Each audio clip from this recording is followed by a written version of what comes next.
Hey guys, my name is Olia Huntley and welcome to Rush into Russian. Today's video is about Russian grammar and specifically about prepositions v and na in prepositional case. Let's get into it. So before we start today, make sure that you remember the endings of prepositional case in Russian language. If you don't, then we have a video right here where Chris explains all the cases in Russian and you can just refresh if you need a little refresher. But if you're all set to go, then let's get started. So usually the prepositions v and na are the easiest one to get because they're very similar to English ones, in and on. For example, кофе в чашке, coffee is in the cup, чашка на столе. The cup is on the table. So it is exactly the same as in English in a lot of meanings, but as usual, Russian has some tricks that we need to really get into it. And if after watching this video you still will need some practice and some help, I prepared a special download. There's a link in description and you can get it, and there's a lot of exercises there, specific printouts that you can print out and put on the wall if you need to remember it, and you will get a lot of practice so you will be able to use them naturally and you will be able to start speaking faster. Okay, so the first meaning, as we said, is very similar to the English one. It is v, meaning inside. Coffee is inside of the cup. Let's look at other examples. В доме, inside of the house. В самолете, in the plane, inside of the plane. В квартире, in the apartment. В столе, inside the table. So the other meaning is similar to inside, but just worth talking about it. So it's inside of the establishments or institutions. Just think of those places as buildings, and then you are inside the building and it gets easy. So other examples will be в институте, in the institute, inside institute. But sometimes it doesn't mean that you are literally inside of the building, right? It means that you're studying at university in English, right? But in Russian it will still be в. Я учусь в университете. I'm studying at university. Я учусь в институте. I'm studying at institute. Я учусь в школе. I'm studying at school. В кинотеатре, в театре, in the movie theater or in the theater. В кино, в ресторане, at the restaurant. В кафе, at the cafe. В магазине, at the store. В отеле, at the hotel. В музее, at the museum. В клубе, at the club. So this is pretty self-explanatory. And let's look at preposition na, which literally in English again means on the table, кофе на столе. So let's look at other examples. На этаже, on the floor. Я живу на 5-м этаже. I live on the 5th floor. Я сейчас на пляже. I'm at the beach right now. Он на улице. He's outside, or literally on the street. Мяч на земле. The ball is on the ground. Или мы живем на планете Земля, or we live on the planet Earth. Since we're talking about locations, let's get into the second meaning of these prepositions connected to locations on the map. So we have countries, cities, and locations on the map. We use preposition в with those. Let's look at some examples. Я живу в Санкт-Петербурге. I live in St. Petersburg. Я живу в России. I live in Russia. Я живу в Америке. I live in America. But if we use directions, north, север, south, юг, east, восток, west, запад, then we need the preposition на. На севере, на юге, на западе, на востоке.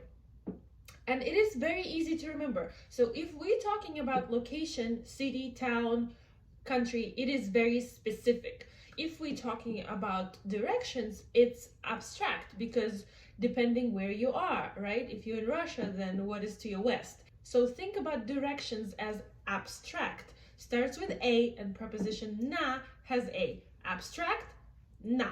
Specific, v. And Then, as a bonus to locations on the map, we have islands, shores of rivers or lakes, mountains, and those ones use na. So imagine you're on an island. So literally you're on top of it. So this is another way to remember to use na with those locations. Let's look at some examples. Na Кубе, на Урале, Ural has mountains, Ural mountains, so на Урале, на Байкале, it's a lake, Lake Baikal, and then just in general, на море, на океане, because it has a shore and you're not inside the water.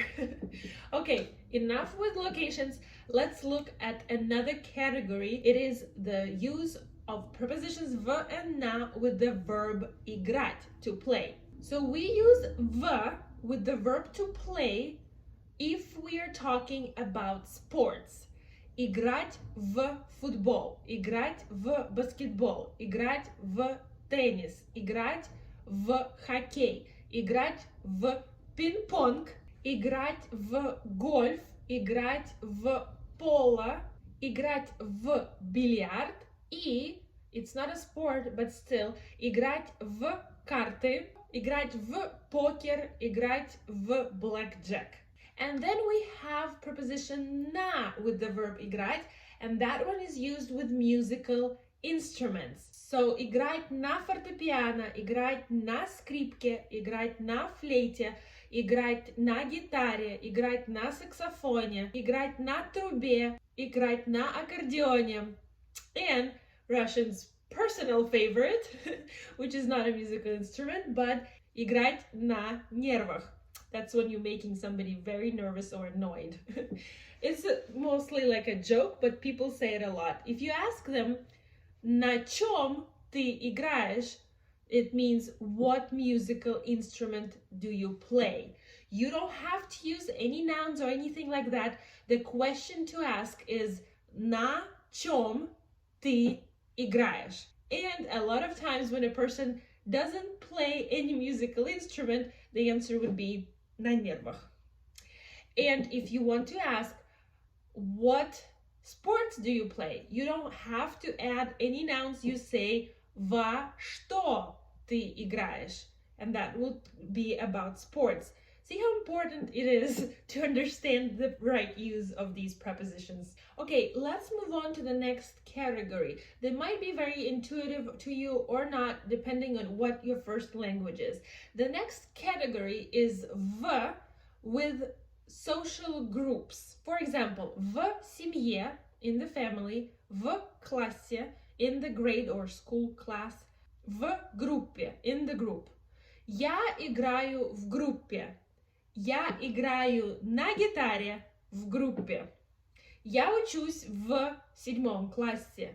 В нашей семье любят готовить. The next category is na with processes. And this is my favorite. A lot of students make mistakes with that, but it is very easy to understand. If you have a process, think about it as a timeline. And if you're doing something, you're on the timeline. So na is the preposition to use. Let's look at some examples. На уроке. Мы изучаем предлоги на уроке русского языка. На работе. На обеде. Обед is lunch. Lunchtime is a line. Я сейчас на обеде. На прогулке. During your walk. На выставке. At the exhibition. So exhibition is a process. So на выставке. And I saved the best to the last. I'm going to look at how we personally use na and v in conversations as native speakers. So let's imagine I'm looking for something. I'm asking, где мои очки? Where are my glasses? Where are my glasses? And you want to tell me that they are on my head. Где мои очки? Где мои очки? And majority of my students will answer, они на твоей голове. They're on your head, which is grammatically correct, but a native speaker would never say that. We would say, они у тебя на голове. So the construction у тебя есть is to have. So literally, you have them on top of your head. Они у тебя на голове. This is the more natural way to say things if you're speaking Russian. Let's practice with some more examples. У меня в телефоне есть Инстаграм. У меня в Инстаграме есть фотографии. У меня на фотографиях есть семья. А у тебя в телефоне есть Инстаграм? Что у тебя на фотографиях в Инстаграме? У нас в городе есть кинотеатр. А у вас в городе есть кинотеатр? У меня дома есть гитара. А у тебя дома есть гитара? Какая сегодня погода у вас в городе? У нас во Флориде очень жарко. I think you get the point.